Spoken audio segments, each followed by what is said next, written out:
أعوذ بالله من الشيطان الرجيم.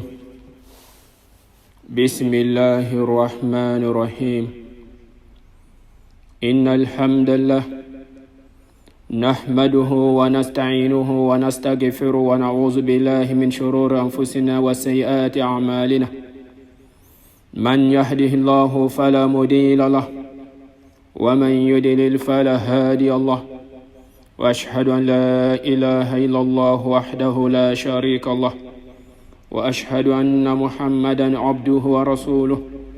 يا أيها الذين آمنوا اتقوا الله حق تقاته ولا تموتن إلا وأنتم مسلمون. يا أيها الناس اتقوا ربكم الذي خلقكم من نفس واحدة وخلق منها زوجها وبث منهما رجالا كثيرا ونساء، واتقوا الله الذي تساءلون به والأرحام إن الله كان عليكم رقيبا. يا أيها الذين آمنوا اتقوا الله وقولوا قولا سديدا يصلح لكم أعمالكم ويغفر لكم ذنوبكم، ومن يطع الله ورسوله فقد فاز فوزا عظيما.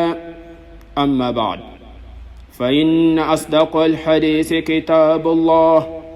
وخير الهادي هادي محمد صلى الله عليه وسلم،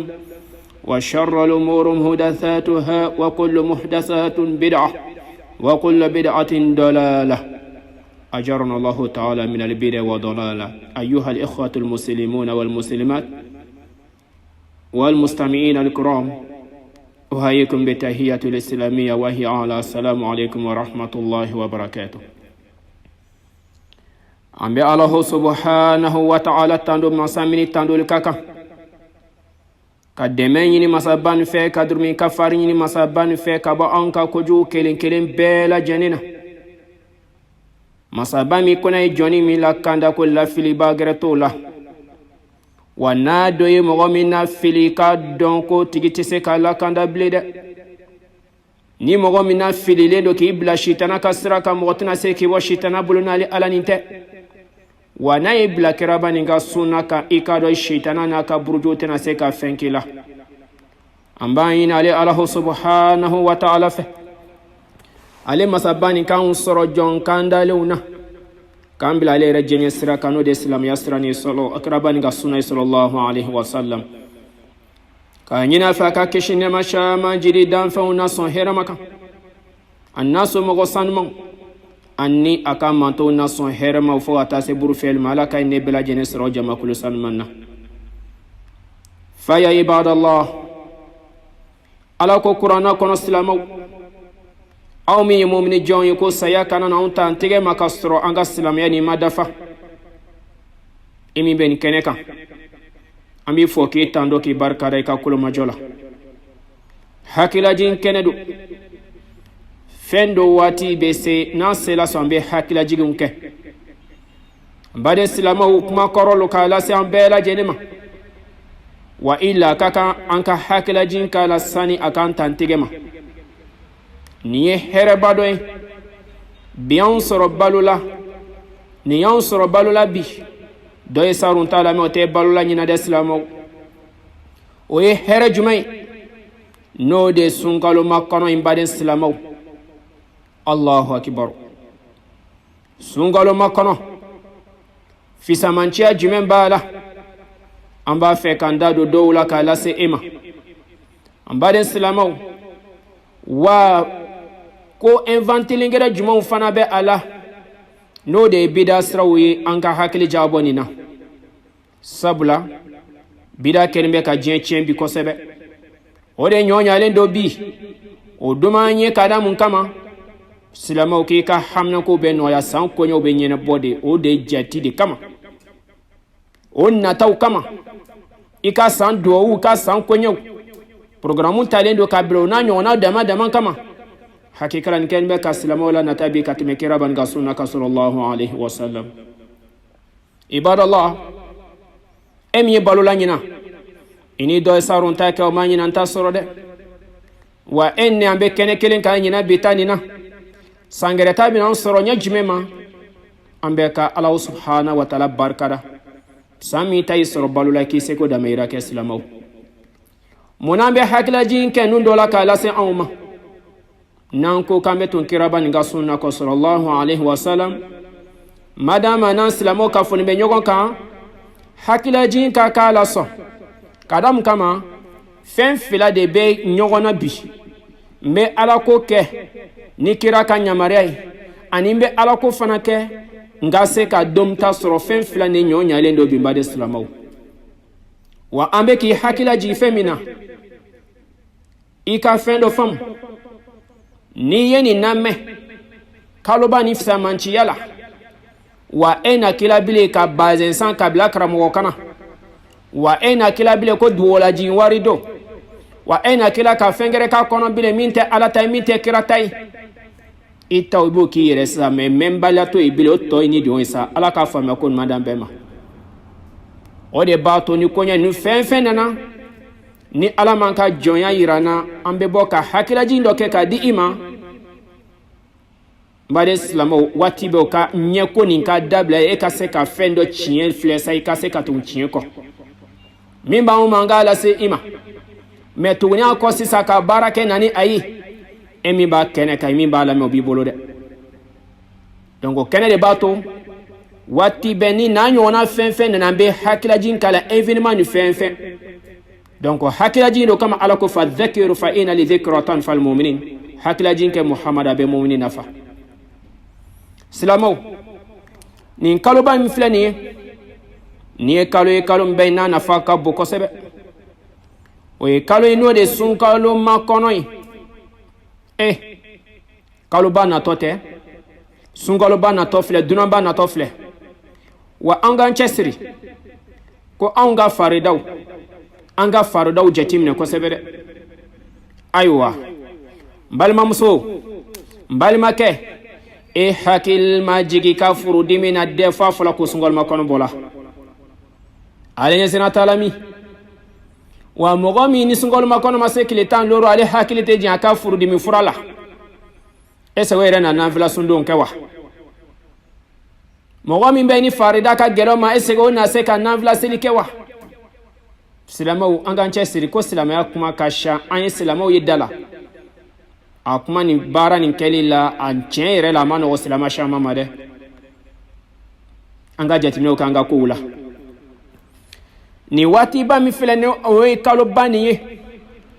sungalo makono mbade silama u samanchi shama beni kalo banina wa bida ko shama bala ando ka kuma damine na kanga nyere chodo bida ko la ko bida ko ye fen sarate mi fe ala te sarade mo ma mina bida ye filistra kanga nyere chodo la on fanga kuma damine na de abi hadisi kono ايها الاخوه الحباب اخرج الامام النسائي في سننه عن اسامه بن زيد قال قلت يا رسول الله صلى الله عليه وسلم لم أراك تصوم شهرا من شهور ما تصوم من شعبان قال ذلك شهر يغفل الناس عنه بين رجب ورمضان وهو شهر ترفع فيه الأعمال إلى رب العالمين أحب أن يرفع عملي وأنا صائم أخرجه النسائي في سنن الصغرى كتاب الصيام باب صوم النبي صلى الله عليه وسلم بأبي هو وأمي حديث وحسنه الباني في صحيح سنن النسائي حديث 2356 بعد السلام من إمام نسائي كتابو كنا أسامة بن زيد أي حديث من كليالا ما جنا شبان نم بيلا جنما أكو ko ala kiranyin ga londo sallallahu alaihi wasallam ko ya rasulullah ko mai ki be sundun kalo gerela ka shaya kani kalo bani bonu de sun kalo makonai ala kira ko sallallahu alaihi wasallam ko ni kalo ba mi flen ni mo bala ka neglige arajaba kalo la arajaba kalo ni sun kalo che no de sungalo makone ko nimbe temente islama shamanta na fadon wa mbadun ko o kalo mi filani ko sambara o be yele sankolo la o de la ni kabako do ide san baaraw bɛɛ lajɛlen bɛ yɛlɛ kaba yani sankolo la kalo min na ko o bɛ yɛlɛ sankolo la ka taa danfɛnw bɛɛ lajɛlen da mansa fɛ yen ko a ka di ale ye ale y'a kanu a ka se a ka baara ka yɛlɛ sankolo la ka sɔrɔ ale sunnen don silamɛw akhrajahu nisayi a bɛ nisayi ka kitabu kɔnɔ a nimoro 2329 an ka karamɔgɔba min fana bɛ ala ka hinɛw bɛɛ lajɛlen na n'o ye alibani ye a ye ala kitabu nin fana hadisa nin tiɲɛtiya 2376 ibadallah ko nin kalo min bɛ sunkaloma kɔnɔ sunkaloma kɔnɔ bɛ arajaba kalo ni sunkalo cɛ arajaba kalo mun na ko to arajaba kalo ni sunkalo cɛ arajaba ye lɔhɔrɔma kalo ye wa lɔhɔrɔma kalo o ye kalo min bato ka di ala ye sunkalo bannen kɔfɛ kalo bɛ n'olu de bato ka bon kosɛbɛ o darajaw ka bon kosɛbɛ sun doniw na arajaba kalo y'o dɔ ye n'o de yani lɔhɔrɔma kalobaw ye o kama ko mɔgɔw bɛ min néglige mɔgɔw b'i yɛrɛ laɲinɛ min kɔ min bɛ yen ni mɔgɔ yɛrɛ t'a fɛ kalo nin ka ban yɛrɛ fiyewu sabula ko aluba daminɛtɔ de don san kalo 11 a b'o bɛɛ lajɛlen kɛ dumuni na n badenw kalo kelen pe natɔ filɛ ni hakika la nin kelen bɛ ka dɔw jɔrɔ daminɛ dɛ wa bonisi dɔ ditɔ fili ma bi ko an bɛ ko min néglige sɔn arajaba kalo ni sunkalo cɛla ko o min filɛ nin ko adamadenw ka baara bɛ yɛlɛ ka taa danbaga fɛ yen n'o de danfɛn bɛɛ lajɛlen dan mansa ye kɛra y'a kanu ale ka baara ka yɛlɛ ka sɔrɔ a sunnen don ibadallah an tɛ jateminɛ kɛ nin kaloba min filɛ nin mɔgɔw bɛ k'a néglige an ka hakili jagabɔ k'a la dɔɔni an ka se ka nin fisamanciyaba nin sɔrɔ k'a sabu kɛ a ka fisamanciya ye kira y'a kanu ni a y'a sɔrɔ anw ka kira kanu dala kuma simple tɛ hakika la n ye kira ka mantɔ ye n ye suna ye dala ten wa ko nu ma nɔgɔ i ma hakika la kuma ka ca a ye ala ko kuma ma nɔgɔ i ma e tɛ zikiri kɛ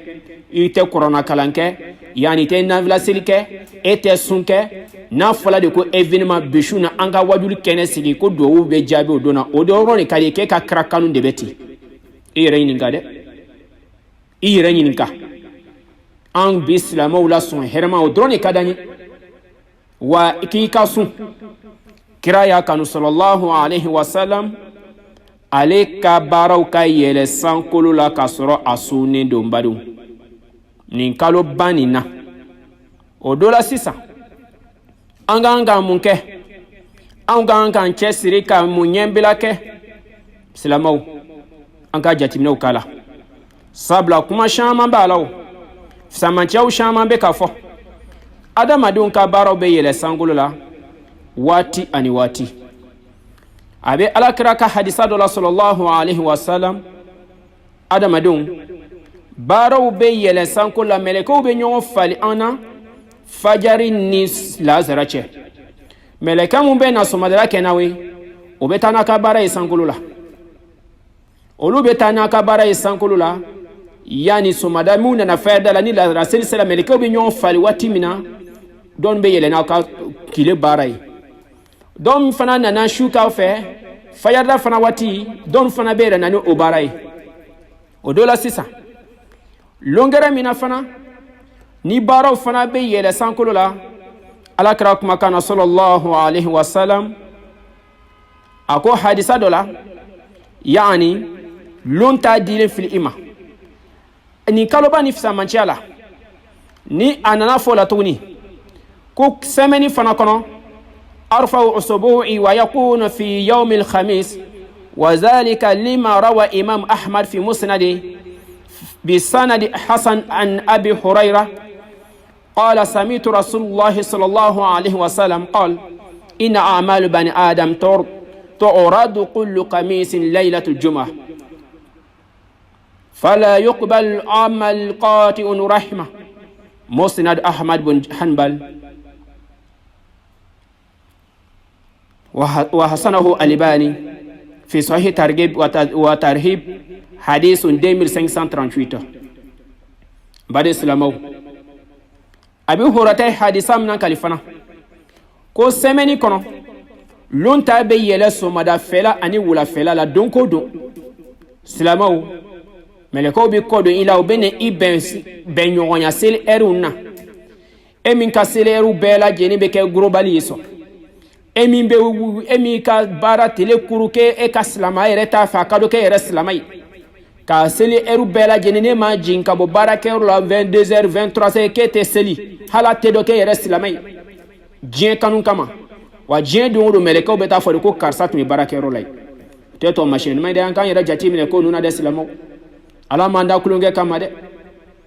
ola ko semeni fana kono hakika la ko baro be yele alamsaduna no de bena juma shu fana ma wati kelen jumedo ala de bo don de silamo angani kuma famu odola ko adamadi ni lomba nuna silamaw ki hakiltu yerla juma sho juma alamsa ko jon ka bara be yele sankolo la o ye sementai hadisa do bayra na fana ko lendi fana kabo yani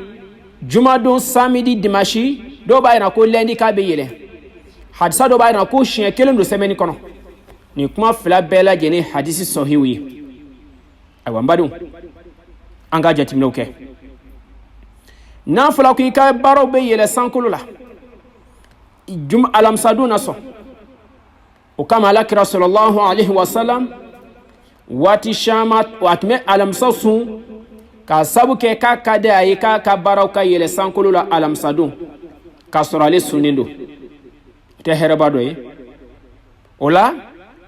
odola mbadi silamaw wani kaloba mfile ni fana no de selfla yani sungalo makono kaloye kwanga kan chesiri ale fana ka barabe yele ka benema ayeni jatimine fen fila daira lemba auna semenin ta obe yele odon yira lana abe yele dongo don fana chien fila obe yira ana san yere fana mume bela jeni ka damine sarun sungol ma kono fuka tabla bila bara nu fana global fana ko be yele sankulu la aywa Allahu a'lam abe yele chogodi bara mbe yele na abe yele ala fe kabla yoro do lawa wala gafe do contrat do de be ka ma be to de be faranyon kan saka yele sankulu lawa o lomba ka kra mo deta islamo ma anga family boluma akode ko ni sambara bela jeni ko obeyelende globalement yani bara bela jeni be yele sambara obeyele ka be sun kalo makono de ma ale be sun komina o de flani badu wa kanga yere chogo de ni bara obeyele alam sadu naso ni bara obeyele ka be ni kalo banuma e mo ko min be sinji tigela badu ko alaka hinati de sinji tigela emi da tige sinji ulai hakika la kele islamali eni sinji karsa tekma ini balma karsa tekma wa bislamo kan nyogon konte ala ko an bani nyona ala ko te islamo la bison herma ka banyona bela jene jientere ko de anga hakili jawabo ko nuna de wa ko ni ninkela na fala ko sabaro be yele sankolo la bade silama ko ka soro ko e de be singi tigela e ka do ko Allah subhanahu wa ta'ala ka hinati da ante jatimino kawa bade silama anga hakili jawabo ko nuna anga se ka boni sita fenu la halawla here ko mbala ka fo silama wiye ni yo la son herma doyi bade mu i hakili jawabo la halsa afsamantia kabo na nafanye ko nin kalo banna ko sambara bela jeni be yele nyogon fe wa eta e ko ke ma peren folo kama sungalo no sela amba e do ba fo ko e karsa kai sungalo do sungalo bana watimna ko sum blastra chene ma kumbe ne ba blastra wa aywa bebi rede selamani ambe ka kan yere de koyi ni y'a kɛ yɛrɛ ye i b'a nafa sɔrɔ wa ni yɛrɛ fana m'a kɛ fana silamɛw b'o ta kɛ kira kanu ne n'a sɔrɔ ko da dɔrɔn don n'an sela ala fɛ don min na bi ye baara min kɛ i b'o de sara sɔrɔ n badenw kama an bɛ hakila jigin mun ye kira ka suna ye ala sallallahu alaihi wasallam a suni a la nin kaloba ni kile yani kaloba nin kɔnɔ o le fɛn min ye k'a yira de ko ale bɛ sun ko sabula baara bɛ yɛlɛ sankolo la ka bɛn kaloba nin ma n badenw o bɛ hadisi sɔhi kɔnɔ an ye min ta yɔrɔ kɛrɛnkɛrɛn ka di ma o dɔ la hadisa gɛrɛ bɛn'o fana tɔ sɛmɛntiya an abi salamata an aisha radiyallahu anha حدثته قالت لم يكن النبي صلى الله عليه وسلم يصوم شهر أكثر من شعبان فإنه كان يصوم شعبان كله صحيح البخاري كتاب صوم باب صوم شعبان حديث 1881 عن عائشة أم المؤمنين رضي الله عنها أنها قالت كان رسول الله صلى الله عليه وسلم يصوم حتى نقول لا يفطر ويفطر حتى نقول لا يصوم وما رأيت رسول الله صلى الله عليه وسلم استكمال صيام شهر قط إلا رمضان وما رأيته في شهر أكثر منه صياما في شعبان صحيح مسلم كتاب صيام باب صيام النبي صلى الله عليه وسلم في غير رمضان حديث 2028 نيكما بانيا نيكما فهم an bɛ k'a f'i ɲɛ min ma an bɛ k'an cɛsiri kira kanu ni a bɛ kɛ ladegili de la k'a kɛra anw ye taamasiyɛn ɲuman ye an k'a ladegi n'an seko damayira n badenw o dɔ la an b'a ishatu ye hadisa min kali ala ma jɛnna ma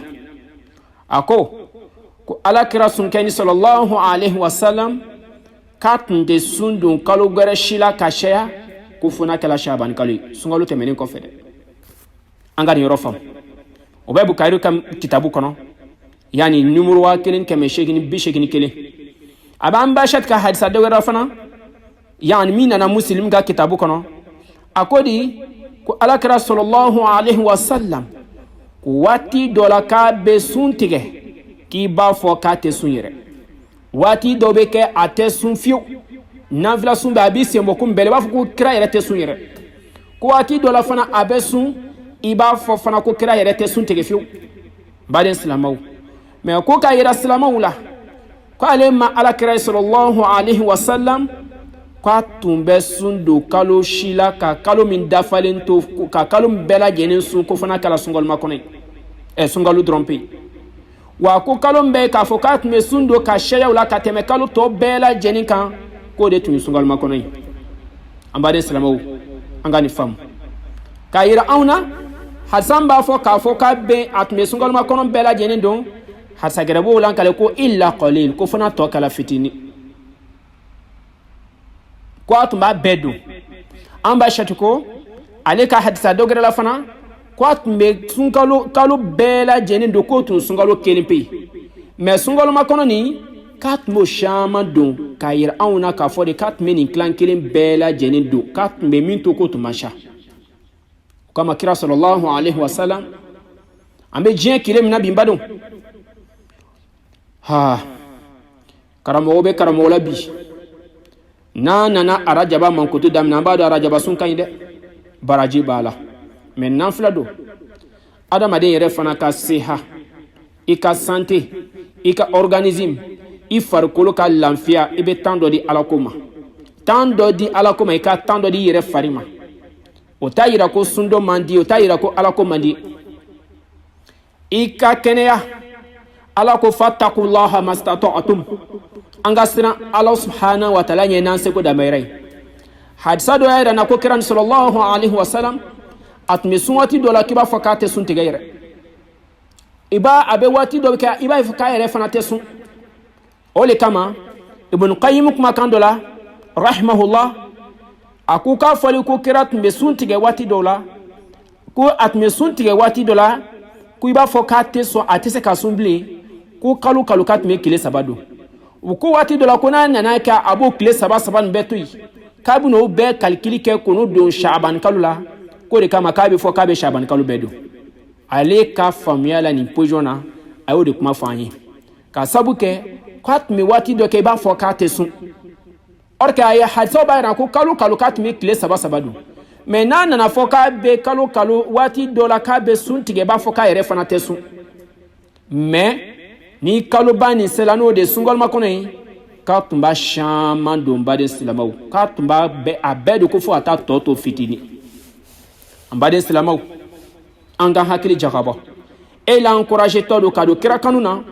i la encouragé tɔ de ka se ka bonisi dɔ ta farida tɛ dɛ wa mun bɛna kɛ ko an ka arajaba kalo bɛɛ sun mun bɛna kɛ k'an ka sunkaloma kɔnɔ bɛɛ sun n'i y'a sun i b'a baraji sɔrɔ lahɔrɔma kalo baraji ka bon kosɛbɛ mais kira ma daluya tɛ yen ko kira ye arajaba kalo bɛɛ lajɛlen sun daluya kɛnɛma fana tɛ yen k'a fɔ k'a ye sunkaloma kɔnɔ nin fana bɛɛ lajɛlen sun k'a tun b'a don de ka caya an k'o kɛ mun kama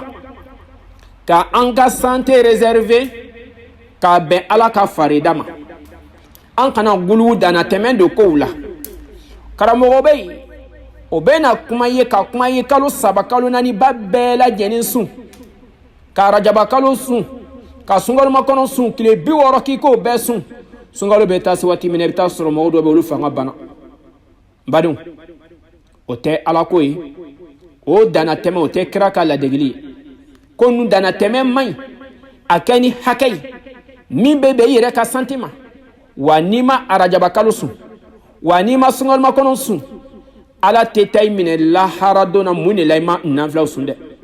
wa n'i ma sɔn ka sunkalo sun ni ala min kunnaja i ye ala ka farida to yen i ka jahama kɔnɔ don sawo bɛ se ka sɔrɔ o la ka sabu kɛ silamɛya jɔsenba looru o sobasenma dɔ ye sunkalo ye ka sabu kɛ faridaya ye farida ala de bɛ jɔnni minɛ fɔlɔ faridako la san'a k'i minɛ nanfila la ala tɛ mɔgɔ minɛ nanfila la ten k'a sɔrɔ farida e ma o ɲininka o la nanfila ye bɔnisi ye de donc n'i ye temps sɔrɔ ka nanfila min kɛ i b'o de sara sɔrɔ wa i la an k'an yɛrɛ kɔntɛ bɔ kosɛbɛ an ka jateminɛw k'a la donc an baden silamɛw ni a y'a sɔrɔ k'e de bɛ karamɔgɔ lamɛnw na min ko k'i ka arajaba kalo bɛɛ sun i y'o bɛɛ sun fo bɛɛ ni ka ban i y'o bɛɛ sun ka tila ka sunkaloma kɔnɔ fara o kan sunkalo bɛ taa se yɔrɔ na k'e dɛsɛlen don ko mangɛnɛ i hakili jagabɔ dɛ ko nin bɛ kɛ ni hakili ye an b'a fɔ k'i kana sun dɛ i seko damayira kɛ ni ala ko ye ala ko ten ko an ka siran ala ɲɛ ni an seko damayira ye n'i y'a bɛɛ kɛ i b'a baraji sɔrɔ mais a kana ta kɛ sababu ye ka i bali sunkalo donni na sabula kira ka suna tɛ k'a ye kalo nin bɛɛ lajɛlen don an b'o de yamaruya ɲini fɛ k'i hakila jigin o la mun ye kira ka taabolo ɲuman ye sallallahu alaihi wasallam o le filɛ nin ye k'a d'i ma nin kuma nin na n baden silamɛw n'a fɔla anw ye k'a tun tɛ kalo fosi don fo n'a kɛla sunkalo kelen pe wa a tun bɛ sun don ka caya min na kosɛbɛ k'o de tun ye sunkalo makɔnɔ de ka caya n badenw hadisaw caman bɛ k'o yira anw na hadisa caman bɛ k'o yira anw na an baden silamɛw i n'a fɔ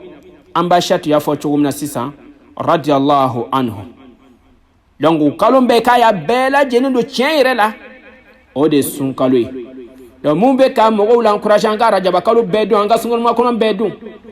ayiwa est ce que i kɛra ladegi wa est ce que i kɛra ladegi wa e min bɛ nin kɛnɛ kan e min b'a lamɛn i yɛrɛ hakili jab'o la o tɔ b'i yɛrɛ bolo ala k'a faamuya ko ɲuman d'an bɛɛ ma kama ala ka tiɲɛ yira na an ka tiɲɛ yira an ka tiɲɛ dɔ tiɲɛ ka tugun a kɔ an baden silamɛw nanfila sun fisamanciya dɔ filɛ dɛ an abi sa'id al-khudri radiyallahu anhu anna nabiy sallallahu alaihi wasallam la yasumu abdun yawman fi sabilillah illa ba'ada Allah bidhalika al-yawm wajhu an an-nar 70 kharfan akhrajahu bukhari fi sahih kitab al-jihad wa sirat bab al-fadl sawm fi sabilillah hadith rakim 2705 wa akhrajahu muslim fi sahih kitab as-siyam bab fadl as-siyam fi sabilillah 2021 an Sa'id al-Khudri hadisa min kali ayam alakira sallallahu alaihi wasallam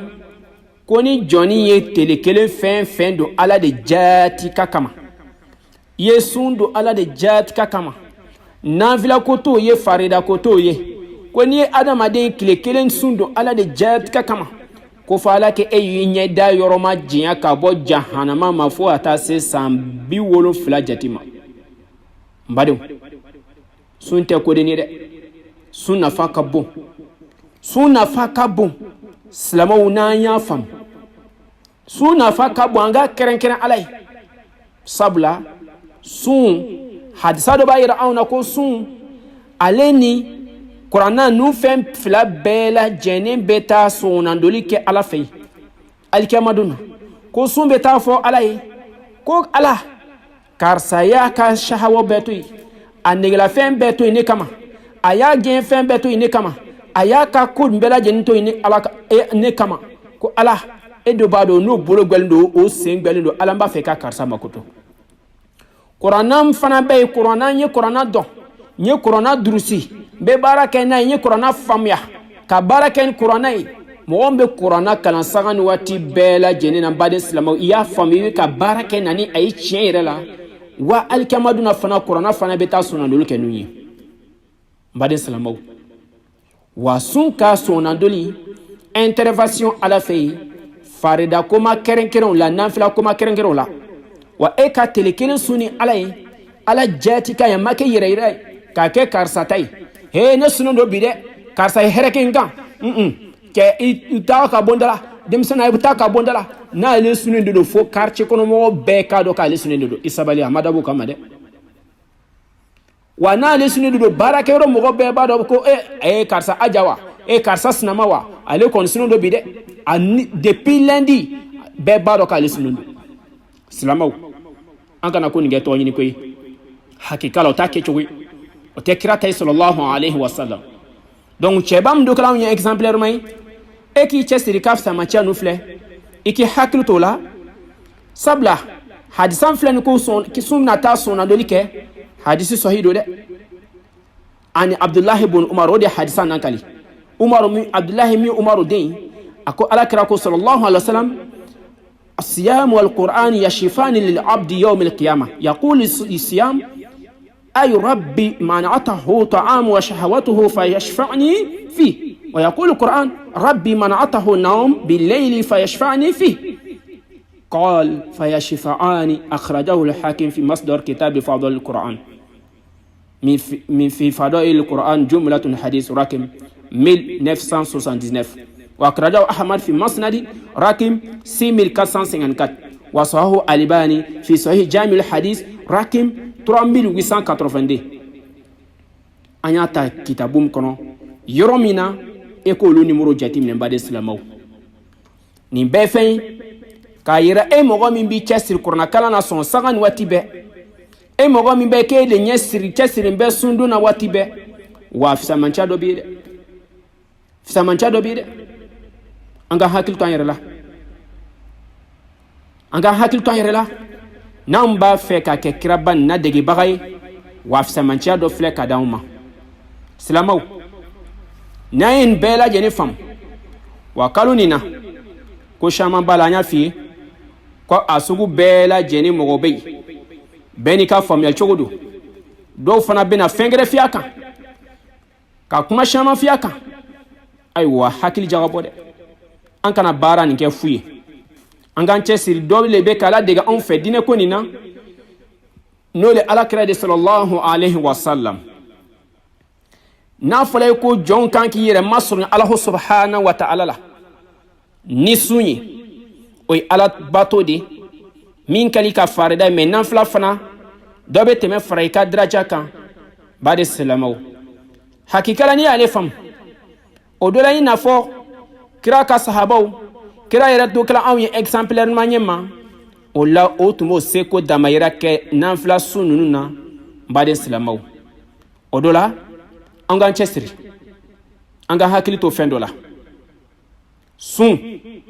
n'i m'a kɛ n'o de sunkaloma kɔnɔ in ko hakɛ kelen t'i la dɛ nanfila sun don diinɛ nin a dafalen don sama ala ko kuranna kɔnɔ al-yawma akmaltu lakum dinakum ko silamɛya diinɛ nin dafala wa kira min kɛra anw ye tɔgɔmasiyɛnima ye sallallahu alaihi wasallam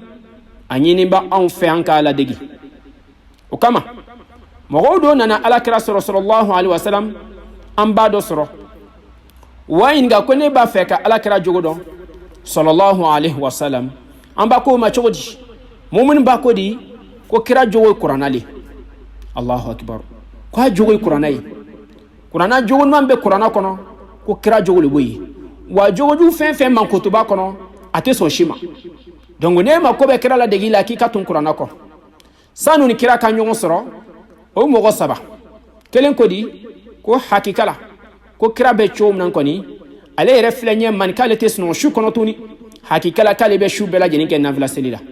allahu akbar ale yɛrɛ fɛ a fana bɛ kira kanu na kama an bɛ k'a fɔ ko nu an ka kɛ ni hakili ye n'an seko damayira ye sun dɛ tele kelen kelen i b'a sun ala de jadika kama ko san 70 ala bi yɔrɔ ma jan ka bɔ jahanama ma donc e mɔgɔ min ka nafila sun ka sa jogo ka ɲa ka fara o kan bato kɛcogo ka ɲi an bɛ ala tando dɛ a bɛ se ka k'an ye bɔda ɲuman ye silamɛw n'i ye nin bɛɛ lajɛlen faamu o dɔ la sa ko diinɛ dafala n'a fɔla ko diinɛ dafala anw ye ko silamɛya diinɛ bɛɛ lajɛlen dafala ka kɔn kiraba nin ka saya ɲɛ min ko la sisan ko ale tɛna su kɛ nafila ale tɛna su foyi bila bilen fo ale ka su bɛɛ ye ɲɛnɛmaya ayiwa o y'a ta fɔ tɔ kelen dɔ ni mɔgɔ sabanan ni kelen ko fana hakika la ko ale yɛrɛ kɔni tɛna sun bila bilen k'ale b'a si bɛɛ lajɛlen kɛ sundon na sa sunkalo don sunkalo tɛ o hakika la k'ale kɔni tɛ sun tigɛ bilen fiyewu waati bɛɛ ale kɔni bɛ kɛ sundon na allahu akbar wa cɛ dɔ nin fana ko ale filɛ yɔrɔ min na sisan k'ale bɛna a yɛrɛ bɔ cɛya la an bɛ hakɛto ɲini kɛ silamɛw fɛ k'ale bɛna a yɛrɛ bɔ cɛya la sabula k'i m'a mɛn k'i ka kow bɛ tiɲɛ hakika la ko tan de b'i bolo den de b'i bolo denbaya b'i fɛ ko ale b'i sen bɔ denbaya ko bɛɛ lajɛlen k'i wasa don mun na k'a b'i wasa don baden silamɛw ala ko dɔrɔn pe de la k'a yɛrɛ bɔ cɛya la pewu denbaya kana k'ale fɛ alakira sallallahu alaihi wasallam a nana waati min na a nana bɛn ni kuma ma a ko ni mɔgɔ min danna tɛmɛ k'o t'ale ka manton dɔ ye o t'ale jogo ye hakika la ko ale filɛ nin ale bɛ sun don a bɛ lon dɔ sun a bɛ lon dɔ bila waati dɔ la ale bɛ sun waati dɔ la a tɛ sun ko ale ka taabolo de wa ne mɔgɔ min ko e tɛ sun tigɛ fiyewu k'i bɛ si bɛɛ kɛ sun na i k'a dɔn danna tɛmɛ o tɛ kira ka sunna sallallahu alaihi wasallam kama ala b'a fɔ yassiru wala tu'assiru ala bɛ nɔgɔya da ɲini ka di silamɛw ma wa silamɛya diinɛ ye hinɛ diinɛ de ala ye ni la hinɛ bɔda dilen bɛ anw ma cogo bɛɛ min b'a to an bɛ se ka don arijinɛ kɔnɔ wa gɛlɛya foyi tɛ ni kan ala ma foyi di jɔnw ni ma fɛn da jɔnw ni kan min bɛ kɛ fitina ye jɔnw ni ma kama ala ko ten la yukallifu Allahu nafsan illa wusaha ala tɛ ni karaba kabila fosi la ni tɛ se ka min baara kɛ donc silamɛw n'an ye nin yɔrɔnin faamu o la kira fana ko sallallahu alaihi wasallam mɔgɔ saba bɛ ka ɲɔgɔn sɔsɔ a ka so kɔnɔ k'a sɔrɔ tuma na a nana ko dɔ ma k'ale kɔni bɛ hakika la ale bɛ lon dɔ sun a bɛ lon dɔ bila waati dɔ la a bɛ sun waati dɔ la a yɛrɛ tɛ sun k'o y'ale jogo de ye o la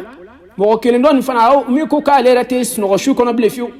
hakika la alakira ko sallallahu alaihi wasallam ko an ɲɛ bɛ ne la ten ne kɔni jogo fɛn min ye ne bɛ don waati dɔ sunɔgɔ n bɛ tila k'a lon don waati dɔ ɲɛnɛmaya mais n fana tɛ su bɛɛ kɛ dalen sunɔgɔ la kun bɛ su don waati dɔ sunɔgɔ n bɛ tila ka nafila seli fana kɛ donc ko ye kira jogo de sallallahu alaihi wasallam bon e min fana ko k'u kira kanu k'e bɛ su bɛɛ lajɛlen kɛ ala ko la i b'i yɛrɛ fana ɲininka sisan kira jogo e ta kira kanu b'a la cogo di an ka fɛn ninnu faamuya n badenw o dɔ la min yɛrɛ fana ko hakika la ko ale bɛ a yɛrɛ bɔ cɛ la k'ale yɛrɛ kana denbaya yɛrɛ sɔrɔ fiyewu ka da mun kama ko ale ka se ka si tɔ bɛɛ kɛ ala ko la n'a tɛ seli la a bɛ kuranna kalan na wala a bɛ sunna ko ye ala ko dɔrɔn k'ale bɛ o bɛɛ lajɛlen kɛ denbaya ko ka occupation tɛ yen alakira ko sallallahu alaihi wasallam ale hakika la ale bɛ muso furu ale bɛ denw sɔrɔ wa mɔgɔ min fana bɛ yen ni fana t'a fɛ ale ka manton ka sa i t'ale ka manton dɔ ye n baden silamɛw an ye kira kumakanw jateminɛ sallallahu alaihi wasallam a ye jogo ɲuman min yira a ka mantonw na anw ta b'a la cogo di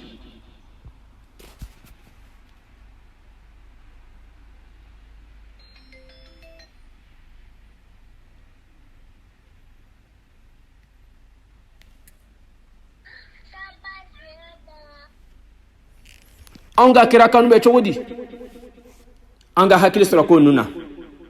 anga seka jatimine uke donc mogombi dana teme ko wula mogombi dana teme ko wula anga hakili jagabo ko wula donc mogo sabani be sina ki yere nyininka ka iyere chogodon ka don ko ja kira ka jogo be chogo mina anul be ka famnye mako kelente silamaw amba fi kada fendo kama kada mun kama ni kaloba mi file ni ibaye amba de silamaw shama be na ko shama la don kaloba ni kono o be na ko do keren ni kaloba ni kileta ni duru jatila wala ko akalo yere juma folo shu o yes silamaw do ka la halado yi o be na ta bida ko do keren ka bla kono o be na ta fo kuma dala ki ka lota aninani wala lota ni duru jatike do yere ba fo ko lokeme bade silamaw ko geraw be keren ka ben o wati sinaman ma o te salafu ka tabuli o te kira ka tabuli amba fe ka mi feli e ki hakili jagabo ko dine ni dafala ka ben ka konkira bani ka sayanye de sallallahu alaihi wasallam o kama ko anga mo min bay مما شاء عند بعض الناس تخصيصهم ليلة نصف من شعبان بالقيام وتخصيص اليوم الخامس عشر من شعبان للصيام والذي عليه جمهور السلف وعامتهم أن ذلك مما لا أصل له بل هو معدود من جملة البدع المنكرة وعلى هذا فلا يجوز الاحتفال بليلة نصف من شعبان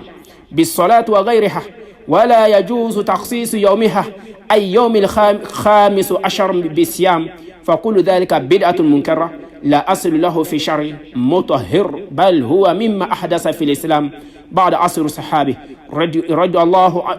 رضوان الله عليهم وعلى عز وجل قوله سبحانه وتعالى اليوم أكملت لكم دينكم ورديت لكم إسلام دينا وقول النبي صلى الله عليه وسلم من أحدث في أمرنا هذا ما ليس منه فهو رد وفي رواية آخر من عمل عملا ليس عليه أمرنا فهو رد أمباري سلامو ko ina fada ma de una son herma shama ni kaluba nina ko be wati do keren ni kalun kileta ani loro obo ke ni zoja dunyi obo ke seli dunyi na vla seli do be keren ka be uma do ba fe ko lotan do ba fe lotan fla lo hakani do rebe hali lo keme ni hadisa o bebe ambadum emi banga ni keneka amba fe ka hakili soro mogom ko bo dana teme ko la minte ala ka dine doyi oni kira muso atunana kana ambaw nyiniga kira jogula kira bolo kono jabi cho muna sisan be tatu ikono donc o kan ki yire mafa ka be kira ta sallallahu alaihi wasallam wa ko kiran tun kira sallallahu alaihi wasallam atmbe su amana vila keren ko keni kaluban na de tay mbadin adalati mi hadisa sahihi koni ye hadisa chen ka yira ko kira inafla do keren ni kaluban ni kono ay nafla seli do keren ni kaluban ni kono ay zikiri do keren ni kaluban ni kono ay kuchu yani hafla do keren ni kaluban ni kono invitation do le keren ni kaluban ni kono balko o techen ko kumati nasro ko tunkela ka ko kira ban ga fatul ka to minu ira ka monto na dem badu o dola ko mo gombe ni kalu kiletan loru keren ko ke sundon drompi ko keren ko ke fen min beni o de yani invitation yi wajulu na nyona o keren ni don kelen pe kama kalu kiletan loru shu mbade islamaw ka seli do keren o kama ki ka do ko fen flan ko shite danga dinen kono ko sabla ko be bedade ko la fololon do fem koni be ala yi gben kabo fem mi ma ala kra yi gben kabo fem mi ma sabla de fola onyi yani qur'ana kono ko ay ka do ala ka sira kilene do kanga tungu ko fala tatabi usubla fatafaraqu bikum an sabilihi aw kanatum bidaku ko natuna bidaku ba aw gben kabo o ba yurma jian kabo ala ka sira kilene ma wa ko ka don keren ni donna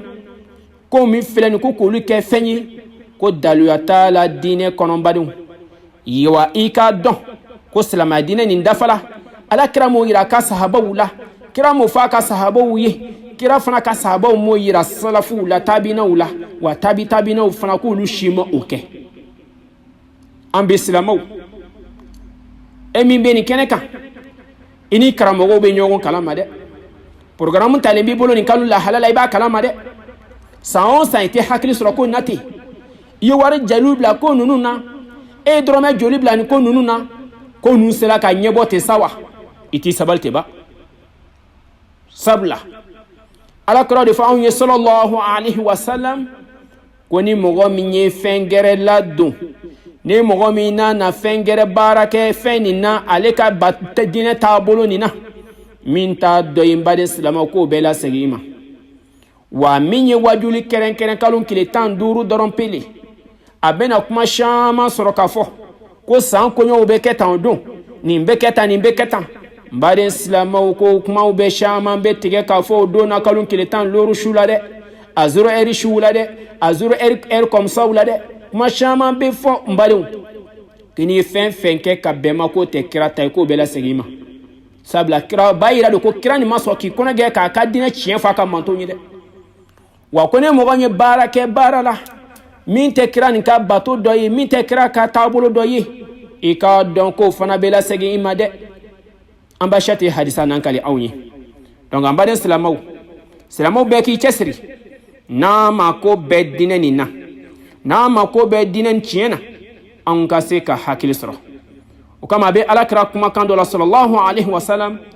ko la taqsu laylatul jum'atu bi qiyam min bayni layali ولا تقصوا يومها بصيام من بين الأيام إلا أن يكون في صوم يصوم أحدكم فلو كان تخصيص ليلة من ليالي بإبادة جائزا لكانت ليلة الجمعة أولى من غيرها لأن يومها هو خير يوم طلعت عليه الشمس بالنسبة للأحاديث ثابت النبي صلى الله عليه وسلم كفندو كيسي ديلما ibi hakili jabala kira kuma kando la sallallahu alaihi wasallam ako ko au kana juma don shu kelen keren ko ke nanvla seli shu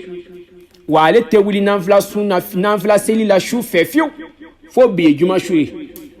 aywa e kan nanvla seli shu bela jeni dia shu ala kira ko sallallahu alaihi wasallam ko Allah subhanahu wa ta'ala be ji kana duma kulo sankolo nina abe jon fle joni bi yere masurni alala jon bi ala yafama deli jon bi here yin ala fe jon makobe yafama la jon makobe arjine la dunia here ni kiyama here joni makobe ala ko ala bodi jon ma o jien shushu kira ma dongelen fola amma shukilin fola o kama ala kira ko sallallahu alaihi wasallam ko kana jumalun shukilin keren badin silama ko ke lo nanvla seli shuye silama faida tigi emin tay faida ko e ki renyin ka ban kira kanun tala ro jumena anga hakili jagabo mbaw ko kungole ban dala anga bato nyini ko don e makoto la fo karsas na mata faida ni ko le bay ke sababu ki kungo be nyene bo che kungo nte nyene bo le sabla nani ala tama ben ika doka te nyene bo nani ala tama ben ika do ko nte nyene bo wa kira ko makan kana jumalon kelen keren jumalon shu kelen keren ko ke nan vla seli doni ko anka shushu dayele nendo eye bonda dayele nendo iye karsege bonda dayele nendo iye nan vla seli bonda dayele nendo iye kira yan balika jumalon keren kama wa nan bolay akoy ki kana jumalon keren fana ko ke sun nan vla sunye salabo de fo ko ni mo kona ka sun ke ka kwanye wala ibe kilikile sun ka blanye e ka faraka do oye fendo yi ko ni asoro sisa ko dine tumbe la daga awunye ka fo ko anga shudo keren ina fo mu be ni loni keren ko keke navla seli suye ka navla seli do keren zikiri do be na keren sura do be kala ni lotani hakani ni shi hakani ni beta ibe ni keta kuni o ke ka san ko nye bela jene nyene bla ko sabla ko baro be yele sangula ka ben mambado koni aya soro ko kuma tunye sahabaye ko alakira ni chemi kono gbele ne do sallallahu alaihi wasallam ko semeni dum bela jenin la lomba silamaw mbade silama ko le jumalonde donc ska damine yani al ahadi dimashiduna fuka tabla yani samidima ko semaine don folo yani semaine don na belebeleba ala ka dinen tiɲɛ yɛrɛ la silama ka kiraba nin ka mantow ye ko anw ka dulonba ye juma de ko kira tun bɛna fɔ ko aw ka nafila seli kɛ jumadon kelen pe la mais a y'an bali ka jumadon kelen su kelen kɛrɛnkɛrɛn nafila seli k'an ma k'a y'an bali ka bɔ o ma wa i hakili jabɔ dɛ de e min bɛ a kɛrɛnkɛrɛn ele min bɛ nin don kelen nin kɛrɛnkɛrɛn ko juma su i hakili sɔrɔ i ka jateminɛw k'a la donc an badenw dinɛ nin dafalen don ko silamɛw an ka jateminɛw kɛ silamɛw k'i miiri ka i yɛrɛ jɔrɔ ka siran k'i yɛrɛ tagasi ala ka dinɛ kiti kɔlɔfɔli la sabula dalilu de bɛ na ni fɛn in dalilu de b'a yira anw na ko an ka nafila seli kɛ nin na sabula kira ko a ma sallallahu alaihi wasallam ko nafila seli ko susu kuna jɛ k'i ka nafila seli kɛ wa a ko a ma fana ko ka laylatul kadiri su ɲini wa ese ga on ka laylatul kadiri su ko ka ɲini kalo kile tanabana esa on ta be ɲini te wa sa on sa kalo kile mo wolo flashu o de mo la son herama kuma kan sankulo dana kile wolo sankulo wolo flai du ma fara wolo flai semeni wolo flai ni betan da la bero jumena wa ni galon da kirala ni ye via la kirala mutaammidan dabon kamala ala kira ko falyatabawa maq'adahu fi nar ko ni ye via da kira bani na sallallahu alaihi wasallam qui placé réservé jahannama kono de silamaw wa karamo nu shama o ka jatimno kede ala ka tobi kon mande anul bela jenima ni hakina jingi silamaw ka se ki hakil soro ko mogo min be na fala ko ka na fala selu kerenkere shufelo la ko te be min be ni kramo dalya da ama hadisate mina ko an ka jatimno kala de mbadon sabla laylatul qadr shu ala kra fa sallallahu alaihi wasallam ma don kelen fanye ko ni don kelen ne do wa ma fo ko aka nafla seli kerenkero kelen pe ma de ibese ko ke ala bato fen fena ki se ko da mayra ke o le be islamo bula kile tana bani bela jeni nyene malila sabla kira ka suna mi sallallahu alaihi wasallam ama don kelen kerenkeren de o dulamba dum mun fana be no bina yani ni kalun kile tani loru shu kerenkeren ko ke nafla spéciali ina fo mogom be juma shu kerenkeren ko ke nafla spéciali ka se ka al isra wal miraj do ko ni kalun kile tani nani shu de wala arajaba kalu shu do be fana ko o de bena al isra wal miraj ko kira ka sana yele anaka sanjigi sana jigi ko de fana be o de ma arajaba kalu la mbade silama ko olu fen min be ni olu ye fen inventé lu ye kala do dine ni kono ko kira mu fo silama wi wa ne de wa keto ba ira sa ko kira maso ki kono ga ka manto nye wa mbadu muna aw be nun don keren muna ala kira mo se ko fa ka hadisa sahih kono kabla muna quran aya do ma se ka nun keren kabla kan ga hakili jawbo de ko kama fali yahdharu alladhina yukhalifuna an amri an tusibahum fitna aw yusibahum adhabun alim ko silamo kan ki yere chogodo mu be ka via da kirabani na sallallahu alaihi wasallam kan ga yere chogodo ga yere mefie ko sabla ala ye defanye madama dum be bida ko la madama na ma ko te kira ka sunala madama na ma ko te dine chien na bade silamo ala kira ko solo ala subhanahu wa ta'ala ko qur'ana kono ko mo ki yere chogodo mu be ka le ala subhanahu wa ta'ala ka konyo kolofo kuna yi ala ka konyo kolofo ko ala ka fitna be jiga anka wala ala banga anjan ka lahara wa salama wala son herma shi ma ko ta ala kula bi dine kiya ma ko to la bidan be ba mo wala son herma be bi chungu ba wala mo yo le janbe mo yi ko de kanoro ko de betan e ka ke fenti e ka kishi ka bo jahannama ma don ken batola e ka se kan ketan ka faida de e ma mi ere bolo ko ni ka dunati ni ka lahara ko nye betu nyene bolin do mbadun ka soro kira mo dala de ma kama madama nadama de mbala ki yira chugumba ni galun naso madama nadama de mbala ki yira chugumba ni namara kuma wala son mbade silama ko Allah subhanahu wa ta'ala ka fitna be jigan kan wa fitna be silama kan jien kono be kan yere konte boba anga yere jatimine wa silama ni la dili kan ka dan be ma arajaba kalu ko e yani sungalo ma kono kula ibise ka min ka kono oke kira ka sunna do sallallahu alaihi wasallam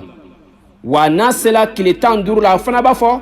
hadisa dɔ b'a yira ko n'a sera tile 15 la ka ban k'a tun bɛ sudon fana nɛmɛ ko sabula dɔw b'a fɔ k'a tun b'a bɛɛ de ko fo a ta tɔ to tile 2 tile dama ko n'a sera tile 15 ko ni mɔgɔ delen bɛ lo min sunni na ka kɔrɔ